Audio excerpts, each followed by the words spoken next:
मित्रांनो, काल मी बनवली होती कच्च्या केळ्याची भाजी. ह्या अशा केळ्याची भाजी बनवली होती, तर ती आमच्या घरी खाल्ली नाही कोणी, तर ही वाचली आहे. आता याचे बनवू आपण पराठे. तर याच्यामध्ये टाकू आपण कापलेला कांदा, याच्यात थोडंसं मीठ टाकू आणि पाणी टाकून आपण कणिक भिजवतो तसं भिजवून घेऊ. नंतर असा गोळा करायचा आणि त्याच्या चपात्या लाटतो आपण तसं चपाती लाटून घ्यायची आणि मग असं पोळीसारखं शेकून घ्यायचं. त्याच्यावर तेल टाकून असं वरतून भरपूर तेल टाकायचं.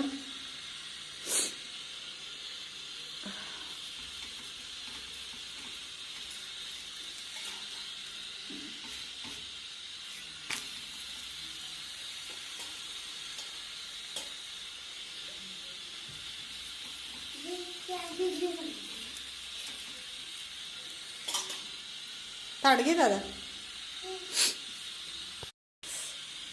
झाला पराठा शिकून आणि हा असा गरमागरम मॅकला खायला याचा.